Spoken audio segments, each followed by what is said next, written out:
கடந்த 20 ஆண்டுகளாக இலங்கை மற்றும் தென்னிந்திய கேட்டரிங் துறையில் முன்னணி மற்றும் முன்னோடி நிறுவனமாக திகழ்ந்து தனது தன்னிகரற்ற சேவையின் மூலம் மக்களின் நன்மதிப்பையும் நம்பிக்கையும் பெற்ற ரூபீஸ் கேட்டரிங் நிறுவனம் தற்போது வென்யூ சோர்சிங், கேட்டரிங், டெக்கரேஷன் என முற்றுமுழுதான ஈவென்ட் பிளானிங் சேவையினை வழங்குகின்றது. உங்களது நிகழ்வுகள் எதுவானாலும் rubiescatering.co.uk உங்களது நிகழ்வுகள் எதுவானாலும் தங்கமான பொழுதாக மாற்றிட rubiescatering.co.uk. ஸ்ரீ காளிமாதா ஜோதிடம். பிரபல ஜோதிடர் பண்டித் மகாராஜா. தொழில், காதல், திருமணம், குழந்தை பாக்கியம் மற்றும் மந்திர சூனிய பிரச்சனைகளுக்கு நிரந்தர தீர்வு. வணக்கம். செய்தி வீச்சு உங்களை வரவேற்றுக் கொள்கிறது. இன்றைய செய்தி வீச்சு எந்த விடயத்தை தொடப்போகின்றது என்பதை நீங்கள் ஏற்கனவே ஊகித்திருப்பீர்கள். நிச்சயமாக அமெரிக்காவுக்கும் ஈரானுக்கும் இடையிலான 2 வார கால போர் நிறுத்தத்தை மையப்படுத்தித்தான் இந்த செய்தி வீச்சின் விடயங்கள் காத்திருக்கின்றன.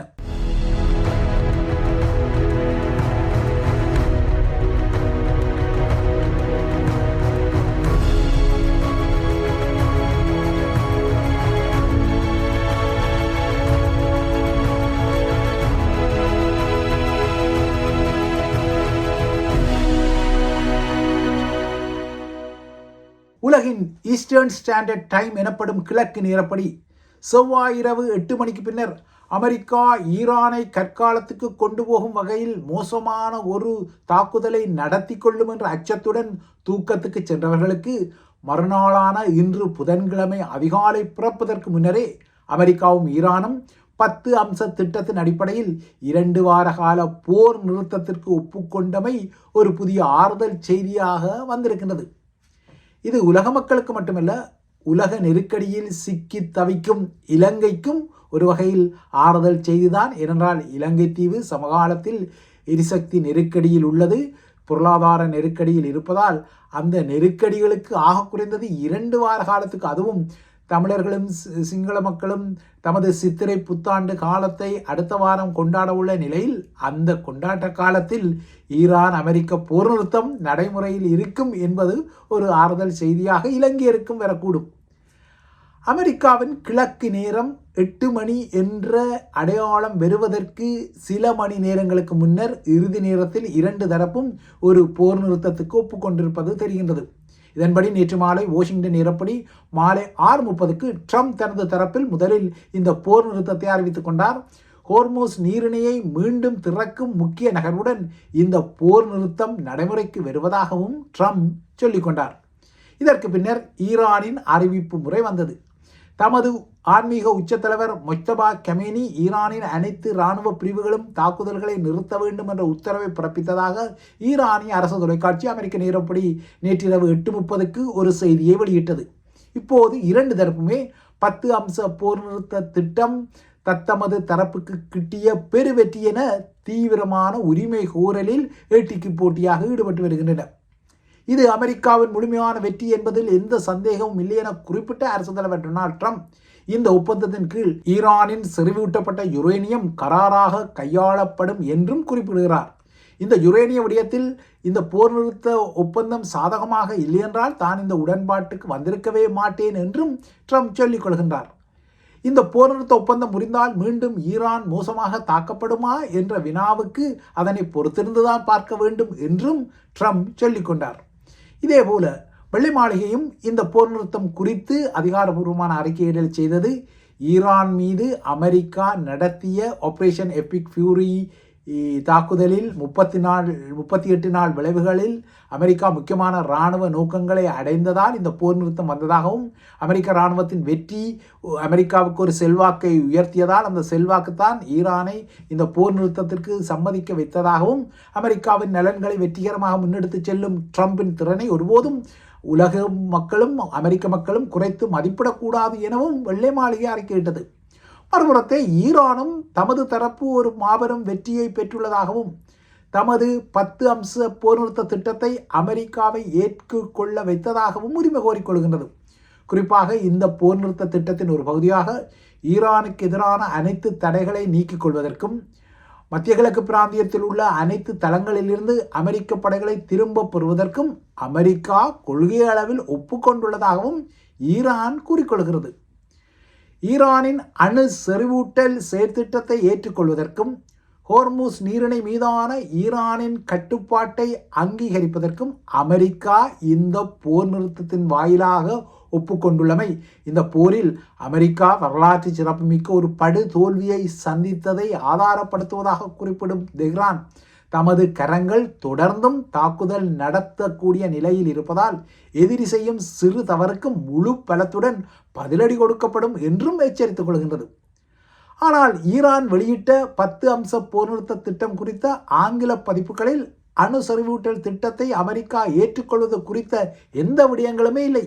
ஆனால் பார்சி மொழி பதிப்பில் அணு செறிவூட்டல் திட்டத்தை அமெரிக்கா ஏற்றுக்கொள்வதாக ஒரு அம்சம் இருக்கின்றது. ஆகையால் 2 போர் நிறுத்தம் தொடர்பான ஆவணங்களிலும் வேறுபாடுகள் இருக்கின்றது. பார்சி மொழியில் வெளியான 10 அம்ச போர் நிறுத்த திட்டம் ஒரு மோசடியான ஆவணம் என ட்ரம்ப் குறிப்பிட்டுள்ளமையும் இங்கு சுட்டிக்காட்டத்தக்க விடயம். இந்த நிலையில் ஈரானுடனான அமெரிக்காவின் போர் நிறுத்தம் குறித்து சில மணி நேரமாக மௌனம் காத்த இஸ்ரேல் அதற்கு பின்னர் அதிகாரபூர்வமான அறிக்கையிடல் ஒன்றை செய்தது. இன்று காலை அந்த அறிக்கையிடல் வந்தது. ஈரான் உடனடியாக ஹோர்முஸ் நீரிணையை திறக்கவும், அமெரிக்கா, இஸ்ரேல் மற்றும் பிராந்திய நாடுகள் மீதான அனைத்து தாக்குதல்களை நிறுத்தவும் நிபந்தனைகளுக்கு ஒப்புக்கொண்டதால் ஈரான் மீதான தாக்குதல்களை 2 வாரங்களுக்கு நிறுத்தி வைக்கும் ட்ரம்பின் முடிவை தனது நாடு ஆதரிப்பதாக இஸ்ரேல் குறிப்பிடுகின்றது. இதேபோல ஈரானிய ப்ராக்சி அமைப்பான ஈராக்கிய போராளி குழுக்களின் கூட்டமைப்பான இஸ்லாமிய இயக்கமும் ஈராக்கிலும் மத்திய கிழக்கின் ஏனைய பிராந்தியங்களிலும் அமெரிக்க நிலைகளுக்கு இல்லையென்றால் இஸ்ரேலிய நிலைகளுக்கு எதிராக நடத்தப்படும் தமது நடவடிக்கைகளையும் 2 வார காலங்களுக்கு நிறுத்தி வைப்பதாக இன்று அதிகாலை அறிக்கையிடல் செய்தது. ஆனால் இந்த 2 வார கால போர் நிறுத்தத்தில் லெபனான் உள்ளடக்கப்படவில்லை. இதனால் லெபனான் மீதான இஸ்ரேலிய தாக்குதல்கள் நடத்தப்படும் என்ற ஒரு கசப்பான அவலமான யதார்த்தம் நீடிக்கத்தான் செய்கின்றது. இன்று காலை அமெரிக்க பாதுகாப்பு அமைச்சர் பீட் ஹெக்ஸெக்ஸும் அமெரிக்காவின் கூட்டுப்படை தளபதி ஜெனரல் டான் கைனும் இந்த போர் நிறுத்தம் குறித்து அமெரிக்க படைய தரப்பு சார்ந்து சில மேலதிகமான விவரங்களை வழங்க காத்துள்ளனர். தற்போது 2 தரப்பும் ஒரு போர் நிறுத்தத்துக்காக குறைந்தது 2 வார காலத்திற்கு உடன்பட்டு விட்டதால் 2 நாடுகளின் பிரதிநிதிகளையும் நாளை மறுதினம் வெள்ளிக்கிழமை பேச்சுவார்த்தைகளை நடத்துவதற்காக இஸ்லாமாபாத்துக்கு வருகை தருமாறு பாகிஸ்தான் பிரதமர் ஒரு அழைப்பை விடுத்திருக்கின்றார். நேற்று இறுதி நேரத்தில் 2 தரப்பும் ஆக குறைந்தது இந்த போர் நிறுத்தத்தை செய்ய வேண்டும் என பாகிஸ்தான் எடுத்த ராஜதந்திர நகர்வுகள் தான் இந்த போர் நிறுத்தத்திற்கு இப்போது வழிவகுத்துள்ளதால் எதிர்வரும் 2 வார காலம் பேச்சுக்களுக்குரிய காலமாக மாற வேண்டும் என பாகிஸ்தான் விரும்பிக் கொள்கின்றது. இந்த போர் நிறுத்த அறிவிப்பு வந்ததும் இன்று அதிகாலை பொழுது புலராத நேரமாக இருந்தாலும் தெஹ்ரான் வீதிகளில் ஈரானியர்கள் இறங்கிக் கொண்டார்கள். ஈரானின் தற்போதைய ஆன்மீக தலைவர் முஜ்தபா கமேனி மற்றும் அவரது தந்தையான இஸ்ரேலிய அமெரிக்க தாக்குதல்களால் கொல்லப்பட்ட முன்னாள் உயர் தலைவரான அயத்துல்லா அலி கமேனி ஆகியோரின் நிழல் படங்கள் கொண்ட பதாதைகளை ஏந்தி போர் நிறுத்தம் குறித்து ஈரானிய மக்கள் ஆர்ப்பரித்துக் கொள்கின்றார்கள். அதாவது அரசு சார்பான ஆதரவாளர்கள். இதில் சிலர் அமெரிக்க மற்றும் இஸ்ரேலிய கொடிகளை வலிமை போல எரித்து அமெரிக்காவுக்கும் இஸ்ரேலுக்கும் மரணம் என சமரசம் செய்பவர்களுக்கு மரணம் என, அதாவது ஈராக்கில் இந்த போர் நிறுத்தத்தை அதிகமாக ஈரானுக்கு விட்டு கொடுக்கும்படி செய்பவர்களுக்கு மரணம் என ஆர்ப்பரித்ததையும் அவதானிக்கக்கூடியதாக இருந்தது. ஆனால் ஈரானியர்கள் பலருக்கு இந்த 2 வார கால போர் நிறுத்த ஒப்பந்தம் குறித்து சந்தேகம் இருப்பதையும் அவதானிக்கக்கூடியதாக இருக்கிறது. குறிப்பாக அமெரிக்கா இந்த போர் நிறுத்த காலத்தை தன்னை மீண்டும் பலப்படுத்திக் கொள்ள பயன்படுத்தக்கூடும் என்றும், வழமை போலவே இஸ்ரேலுக்கு கால அவகாசத்தை வழங்க இந்த காலத்தை அது தந்திரோபாயமாக பாவிக்கக்கூடும் என்ற ஐயங்களும் கணிசமான ஈரானியர்களிடம் இருப்பது தெரிகிறது. இதேபோல இந்த 2 வார காலத்தில் ஹோர்முஸ் நீரிணை திறக்கப்பட்டாலும் அதனூடான போக்குவரத்தை தனது இராணுவம் ஒருங்கிணைக்கும் என ஈரான் கூறிக்கொண்டாலும் இதனை அமெரிக்கா ஏற்றுக்கொண்டதா என்பது தெரியவில்லை. இந்த போர் நிறுத்த அறிவிப்புக்கு முன்னர் ட்ரம்பின் 8 மணி நேர காலக்கெடு காரணமாக வரலாற்று உச்சத்துக்கு ஏறிய மசகு எண்ணெயின் விலை, அதுவும் ஒரு பீப்பாய் $144 நேற்று உயர்ந்த அதே மசகு எண்ணெய் இந்த போர் நிறுத்த அறிவிப்புக்கு பின்னர் கடுமையாக வீழ்ச்சி அடைந்து இன்று காலை ஒரு பீப்பாய் $100 குறைவாகவே இருந்தது. இது உலகுக்கு ஒரு ஆறுதலான செய்தியாகும். போர் நிறுத்தத்துக்கு பின்னர் ஹோர்முஸ் நீரிணை திறக்கப்பட்டால் அதில் முதலாவது எண்ணெய் தாங்கி கப்பல் பாதுகாப்பாக கடந்து சென்றால்தான் எண்ணெய் விலை இன்னும் வீழ்ச்சி அடையும் என்ற எதிர்பார்ப்பு இருக்கிறது. மாறாக இந்த ஹோர்முஸ் நீரிணை திறப்பில் ஏதாவது குளறுபடிகள் இடம்பெற்றால் இல்லையென்றால் விரும்பத்தகாத சம்பவங்கள் நடைபெற்றால் மீண்டும் உலக சந்தையில் எண்ணெய் விலை எகிரக்கூடும் என்பதும் புரிதலுக்குரிய விடயம். ஆனால் நீங்கள் உங்கள் வாகனங்களுக்கு எரிபொருள் நிரப்பும் போது இந்த விலை குறைப்பை பலனாக எடுப்பதற்கு நாட்கள் செல்லும். ஏனென்றால் எல்லா நாடுகளுமே உலக சந்தையின் பெட்ரோல் விலைக்கு ஏற்ப இல்லையென்றால் எரிபொருள் விலைக்கு ஏற்ப தினசரி தமது எரிபொருள் விலைகளை மாற்றி அமைப்பதில்லை என்பது குறிப்பிடத்தக்கது. இந்த நிலையில் ஹோர்மோஸ் நீரிணையை முழுமையாகவும் உடனடியாகவும் பாதுகாப்பாகவும் திறப்பதற்கு இல்லையென்றால் அந்த நீரிணையில் ஏற்படக்கூடிய கப்பல் போக்குவரத்து நெரிசலை குறைப்பதற்கு அமெரிக்கா உதவும் என இன்று காலை ட்ரம்ப் ஒரு பதிவை செய்திருக்கின்றார். ஈரான் இந்த போரால் ஏற்பட்ட அழிவுகளுக்கான புனரமைப்பு பணிகளை ஆரம்பிக்கலாம் என்றாலும் அமெரிக்காவும் எல்லாம் நல்லபடியாக நடப்பதை உறுதி செய்வதற்காக அங்கேயே பலமான பொருட்களுடன் காத்திருக்கும் என ட்ரம்ப் மறைமுகமாக ஒரு செய்தியை குறிப்பிடுகிறார். அமெரிக்கா தனது போர் வலுவை இப்போதைக்கு குறைக்காது என்பதுதான் ட்ரம்பின் இந்த பதிவின் செய்தியாகும்.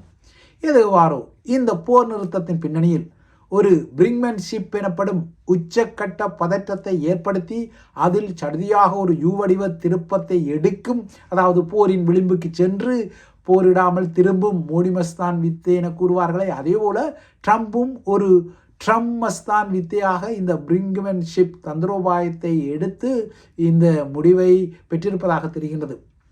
ட்ரம்பை பொறுத்தவரை அவர் மிக மோசமாக அதிர்ச்சி அளிக்கும் வகையில் நேற்று இரவுக்கு பின்னர் ஈரானின் முழு நாகரிகமும் மீண்டும் ஒருபோதும் மீட்கப்படாத வகையில் அளிக்கப்படும் என அச்சுறுத்தியதுடன் ஈரானிய பைத்தியகார பயல்களே, நீங்கள் அந்த கேடுகட்ட நீரிணையை திறக்கவில்லை என்றால் நரகத்தில் வாழ்வீர்கள், ஈரானை நான் வெடிவைத்து தகர்ப்பேன், கற்காலத்துக்கு தள்ளுவேன் என ஆக்ரோஷமாக கெட்ட வார்த்தைகளையும் பயன்படுத்தி எச்சரிக்கை விடுத்தது ஒரு அதிர்ச்சிகரமான நிலையாக இருந்தது.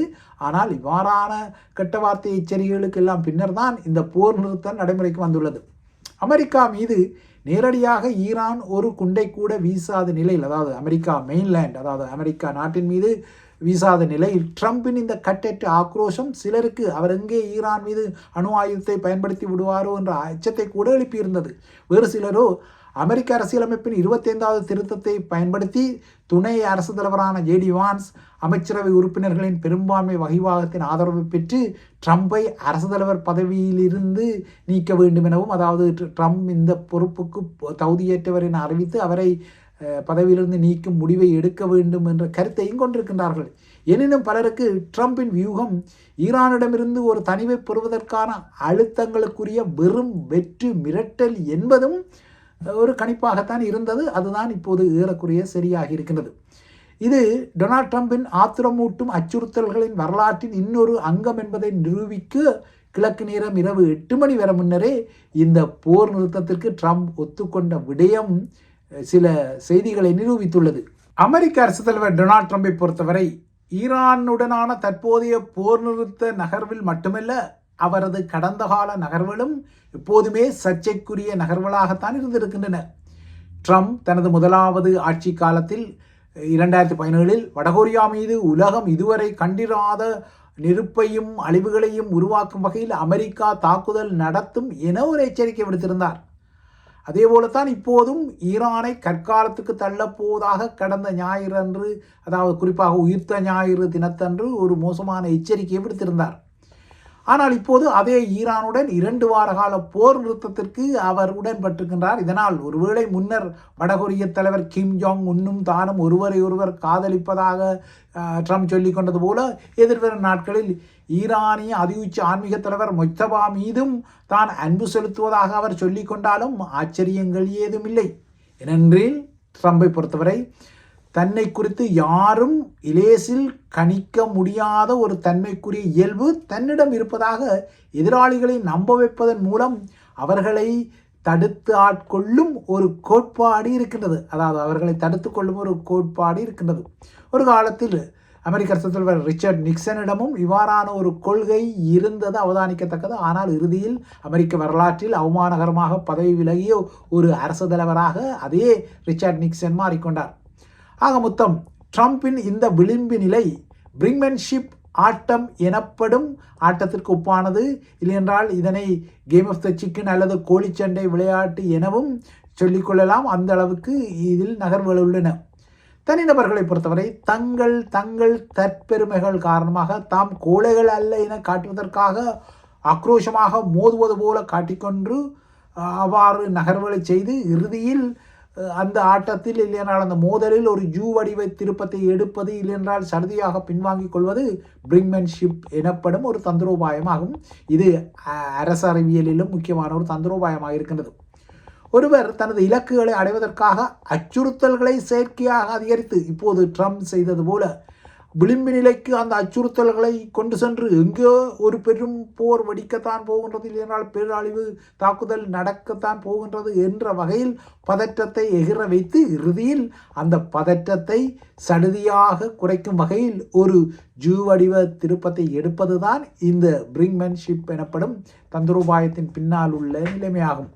அதாவது எதிராளியின் சூழ்நிலையை விளிம்பு நிலைக்கு பதற்ற நிலைக்கு தள்ளும் இந்த சூழ்ச்சி இரண்டு தரப்புக்குமே இனிமேல் நன்மை பயக்காத ஒரு மோதல் நடப்பதை தவிர்ப்பதற்காக இந்த மோதலில் எதிராளியை பின்வாங்க இல்லையென்றால் அவரை விட்டு கொடுக்க வைப்பதற்காக எடுக்கப்படும் ஒரு தந்திரோபாயமாகும். இந்த தந்திரோபாயம் சில வேளைகளில் இதனை எடுக்கும் தரப்புக்கு வெற்றியையும் வழங்கக்கூடும். இது ராஜதந்திர சூழ்ச்சிகள் மூலமாக இல்லையென்றால் விட்டு கொடுப்பது மூலமாக வெறும் ஒரு முறையாகும். இப்போது இந்த முறைமைதான் அமெரிக்க ஈரான் மோதல் களத்திலும் நடக்கிறது. இது ஒரு கேம் ஆஃப் த சிக்கன் எனப்படும் விளையாட்டுக்கு, அதாவது கோழிச்சண்டை விளையாட்டுக்கு ஒப்பானது. ஒரு காலத்தில் 2 வாகனங்களின் சாரதிகள் தத்தமது வாகனங்களை ஒன்றுடன் ஒன்று நேராக மோதிக்கொள்ளும் வகையில் நேர்பாதையில் மிக வேகமாக செலுத்தி ஆடும் ஆட்டம்தான் கேம் ஆஃப் சிக்கன் எனப்படும். 2 வாகனங்களும் மிக வேகமாக நேர் நேராக சீறி செல்லும் போது அதில் ஒரு சாரதி இறுதி கணத்தில் தனக்கு ஏற்படும் சடுதி எச்சத்தால் தனது வாகனத்தை திருப்பாமல் விட்டால் 2 வாகனங்களுமே ஒன்றுடன் ஒன்று மோதி இருவருமே அந்த பாலத்தில் பலியாக நேரிடும். இவ்வாறான அபாயகரமான ஆட்டத்தில் வேக வேகமாக செல்லும் 2 சாரதிகளில் ஒருவர் எப்படியோ இறுதி நேரத்தில் தனது வாகனத்தை மறு வாகனத்துடன் மோதாமல் சடுதியாக அதனை திசை மாற்றிக்கொள்வார். அவ்வாறாக திசை மாற்றுபவர் தான் சிக்கன், அதாவது கோழை என்ற அர்த்தத்துக்குரிய வகையில் அழைக்கப்படுவார்.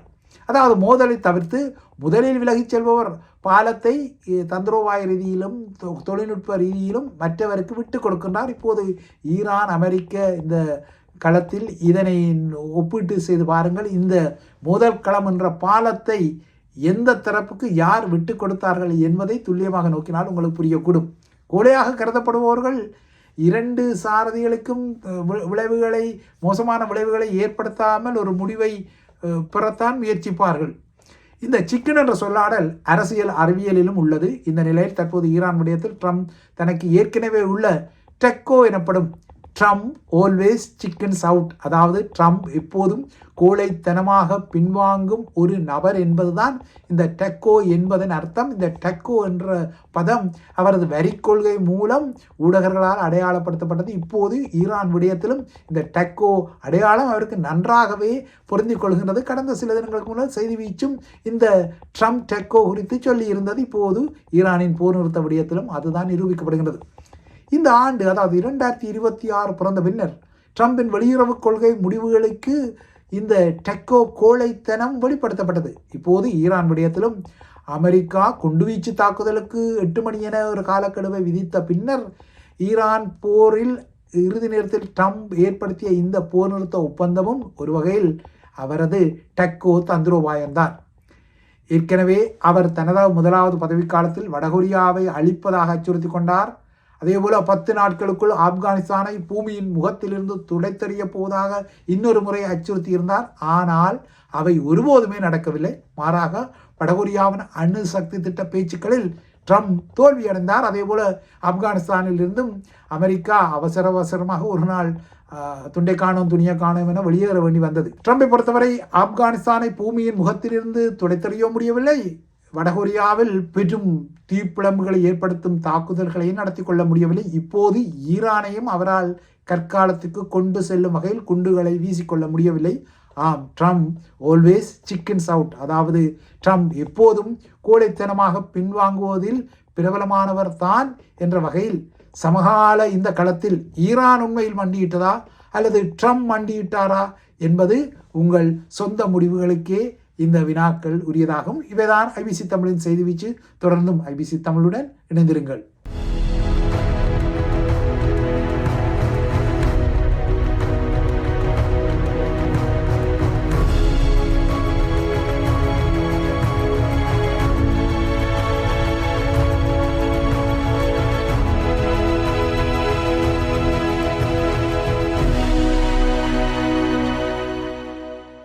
ஸ்ரீ காளிமாதா ஜோதிடம் பிரபல ஜோதிடர் பண்டித் மகாராஜா. தொழில், காதல், திருமணம், குழந்தை பாக்கியம் மற்றும் மந்திர சூனிய பிரச்சினைகளுக்கு நிரந்தர தீர்வு.